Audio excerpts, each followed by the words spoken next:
আজকের প্রতিবেদন। কারণ এই প্রতিবেদনে আমি তুলে ধরব যে নরেন্দ্র মোদী সরকার ঘোষিত করেছে সবার জন্য একটা দুর্দান্ত প্রকল্প, যার নাম হচ্ছে নারায়ণ ভান্ডার প্রকল্প। শুধু মহিলারা নন, এই প্রকল্পের আওতায় আসতে চলেছেন পুরুষ এবং মহিলা প্রত্যেকেই।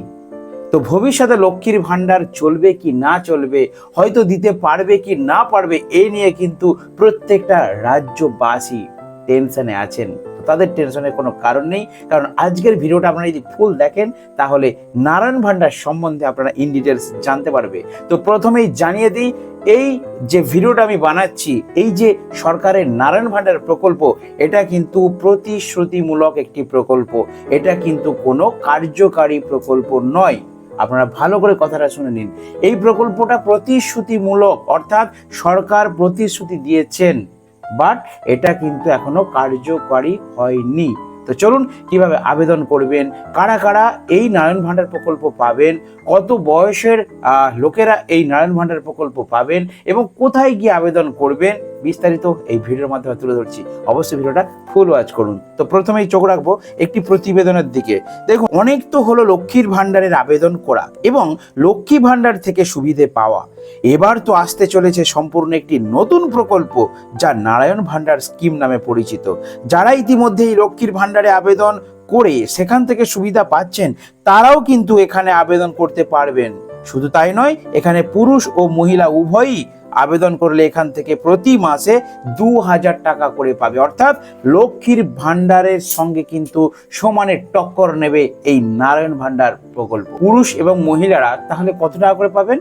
তাহলে পুরুষ এবং মহিলা প্রত্যেকেই পাবেন প্রত্যেক মাসে লক্ষ্মী ভান্ডারে, যেমন অনলি মহিলারা পাচ্ছেন প্রত্যেক মাসে 1000 টাকা, এই নারায়ণ ভান্ডার মাধ্যমে প্রত্যেক পুরুষ এবং মহিলারা পাবেন কিন্তু 2000 টাকা করে প্রত্যেক মাসে। তো নারায়ণ ভান্ডার প্রকল্পটি আবেদন করার জন্য কি কি ডকুমেন্টস লাগবে? তো দেখুন, আধার কার্ডের জেরক্স লাগবে, জন্মের প্রমাণপত্র অর্থাৎ জন্ম সার্টিফিকেট লাগবে, ঠিকানার প্রমাণপত্র অর্থাৎ রেসিডেন্সিয়াল সার্টিফিকেট লাগবে, ব্যাংক অ্যাকাউন্টের সম্পূর্ণ তথ্য, স্কুল সার্টিফিকেট লাগবে, বার্ষিক আয়ের প্রমাণপত্র, বিপিএল যদি হন আপনারা বিপিএল এর সার্টিফিকেট, আবেদনকারীর বিবাহ অবস্থার ঘোষণা অর্থাৎ যদি বিয়ে হয়ে থাকে ম্যারেজ সার্টিফিকেটও কিন্তু লাগতে পারে।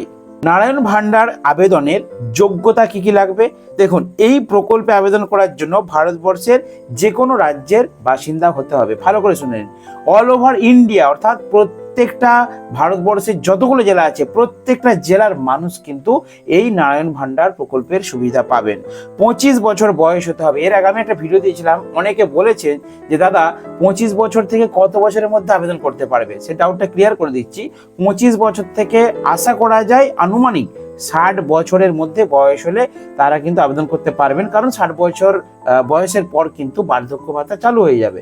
তাই আমার মনে হয় এটা কিন্তু অফিসিয়াল ভাবে কোথাও কিন্তু আমি অনেক সার্চ করেছি কিন্তু লেখাটা পাইনি যে কত বছর পর্যন্ত, অনলি এটাই লেখা আছে যে 25 বছর বয়স হতে হবে মিনিমাম। যাদের 25 বছরের উপরে বয়স, ছেলে মেয়ে উভয় কিন্তু এই নারায়ণ ভান্ডার প্রকল্পের জন্য আবেদন করতে পারবেন। পারিবারিক বার্ষিক আয় 1,20,000 টাকার নিচে হতে হবে। শুধুমাত্র দরিদ্ররা এখানে আবেদন করতে পারবেন, অর্থাৎ বছরে 1,20,000 টাকা ইনকাম দেখাতে হবে, এর বেশি থাকা চলবে না।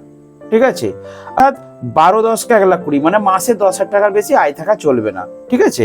শুধুমাত্র দরিদ্ররা এখানে আবেদন করতে পারবে। 25 বছরের অবিবাহিত পুরুষ ও মহিলা এবং বিবাহিত পুরুষ ও মহিলা, মানে যাদের বিয়ে হয়ে গেছে তারাও আবেদন করতে পারবেন, যাদের বিয়ে হয়নি তারা আবেদন করতে পারবেন। লক্ষ্মী ভান্ডার পাচ্ছেন যে সমস্ত মহিলারা তারাও কিন্তু আবেদন করতে পারবেন, কারণ এই প্রকল্পটা কেন্দ্র সরকারের প্রকল্প, এটা কিন্তু রাজ্যের প্রকল্প নয়। আপনারা যদি রাজ্য সরকারের কোনো প্রকল্প পেয়ে থাকেন, তার পাশাপাশি অবশ্যই কেন্দ্র সরকারেরও প্রকল্প পাবেন, এই সম্বন্ধে কোনো সমস্যা হবে না। এরপরে আসছি, এছাড়াও যদি আপনারা প্রতিবন্ধী হন তাহলে 40% থাকতে হবে, অর্থাৎ প্রতিবন্ধী সার্টিফিকেট যাদের আছে তারাও আবেদন করতে পারবেন, কিন্তু তাদের প্রতিবন্ধী সার্টিফিকেটে কিভাবে আপনারা আবেদন করবেন? দেখুন, অফিসিয়ালি নারায়ণ ভান্ডারের আবেদন কিন্তু এখনো শুরু হয়নি। ঠিক আছে?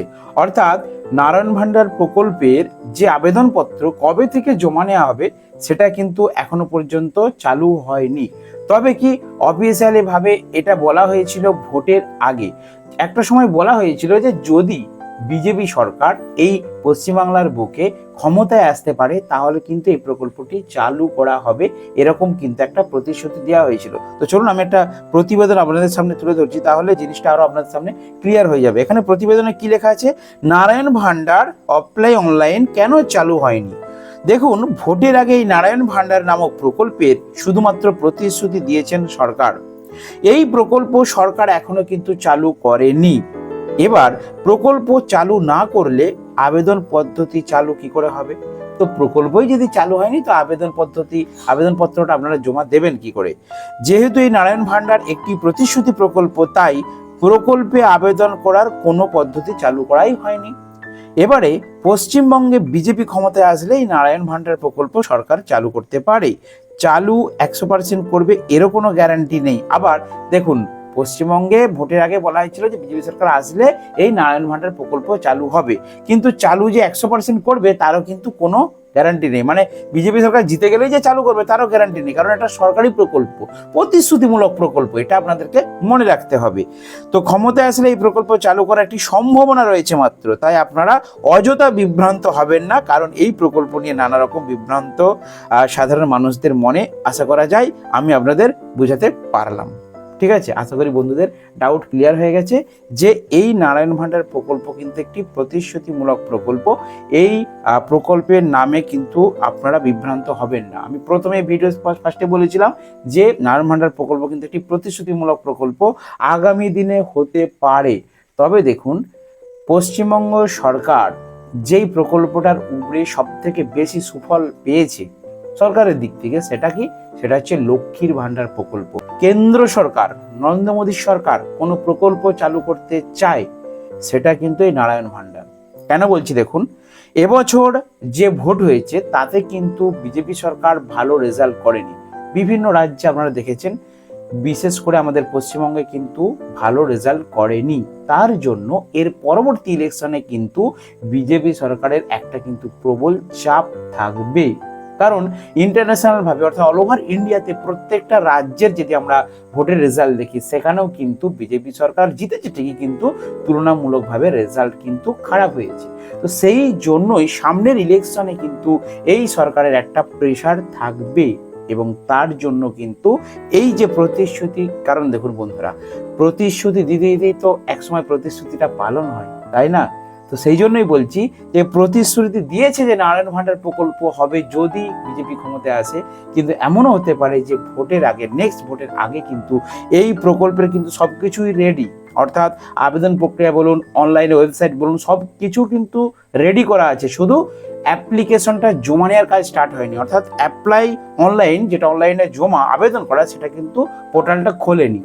তার মানে যে কোনো সময় কিন্তু এটার সুরাহা হতে পারে। অতএব আপনারা বন্ধুরা রেডি থাকুন, যে কোনো সময় কিন্তু আপনাদের নারায়ণ ভান্ডার প্রকল্প চালু হতে পারে। তো চলুন, আজকে নারায়ণ ভান্ডার নিয়ে একটা ছোট্ট ইনফরমেটিভ ভিডিও আপনাদেরকে শেয়ার করলাম। তাহলে অবশ্যই আমার চ্যানেলটিকে সাবস্ক্রাইব করে পাশে থাকবেন।